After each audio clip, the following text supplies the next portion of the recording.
All right, in this lesson, we'll be looking at discrete and continuous domains. So we're still talking about functions, we're still talking about domain and range, but in this part of the lesson, we're just going to look at domains and look at the difference between what is a discrete and continuous domain and what do those words mean.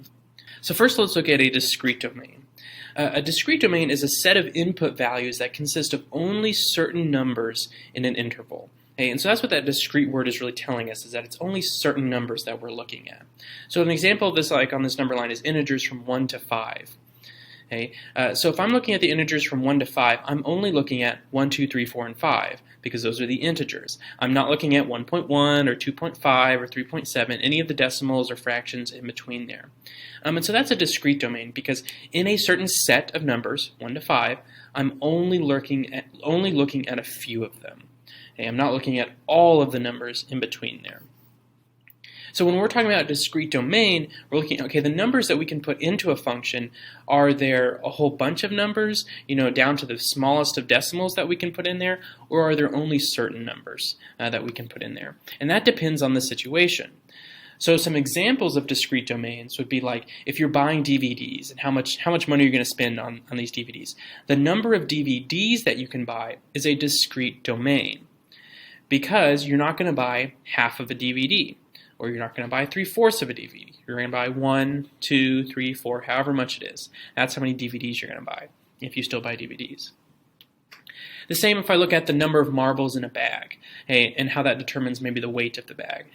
The number of marbles is a discrete domain, because I'm going to have 1 marble, or 2 marbles, or 3 marbles. Even if you were crazy and said you had half a marble, right, that's still not all the different numbers of marbles you could have, right, because you can't have a small, tiny decimal of a marble in your bag.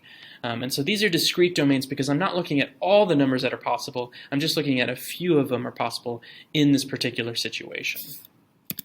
So let's compare that to a continuous domain. A continuous domain is a set of input values that consist of all numbers in an interval.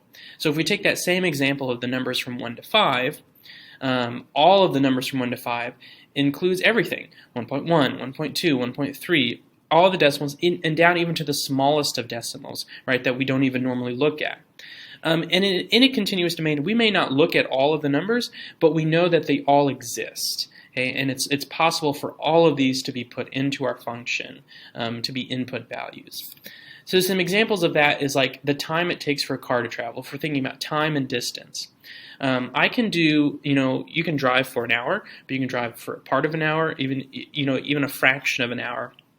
And so because time moves, it moves in milliseconds and whatnot and forward, and you can track time down to the smallest of decimals. And so when we, are driving a car, we don't drive, I drove 0, I started, and then time just moved forward, and suddenly it was an hour, right? No, time moves, slowly, 1 millisecond or down to this tiniest second at a time.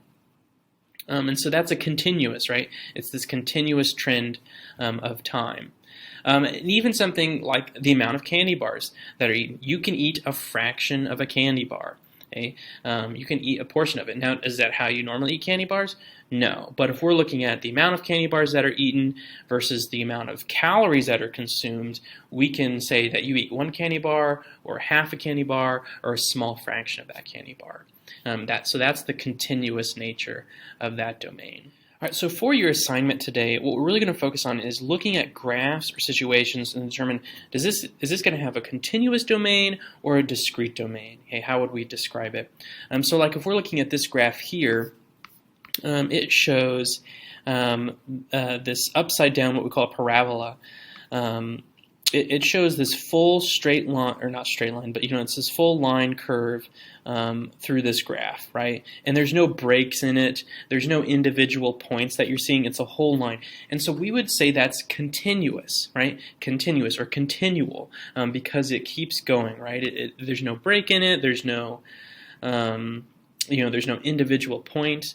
It's all through all of those points that are there. So like about 1,3 is on there, but also like point, a half and like 3.5 is on there as well. So it's all of the points for all of these.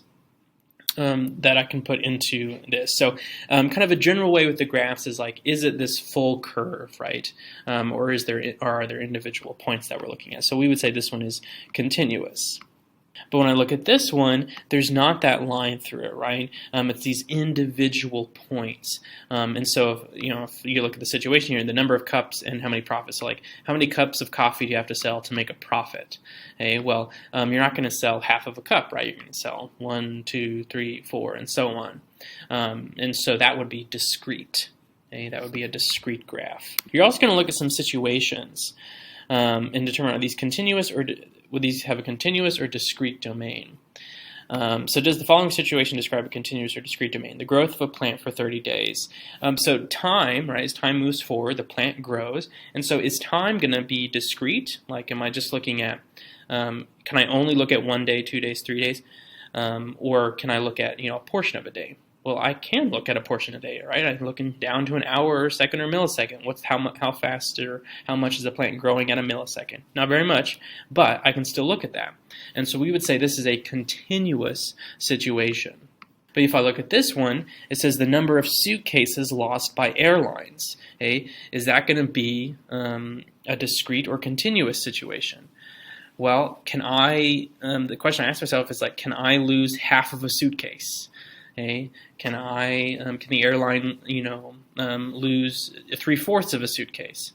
No, they're going to lose 1, 2, 3, 4. So it's not all of the numbers in there. It's just 1 suitcase, 2 suitcase, 3 suitcase. And so we would say this is discrete. Okay. This is a discrete domain because it's not all of the numbers, for all of the fractions of airline suitcases or suitcases airlines can lose. It's just the whole numbers, 1, 2, 3, like that. And so that's a discrete situation. So you'll look through the graphs in these different situations to determine, are these continuous or are these discrete?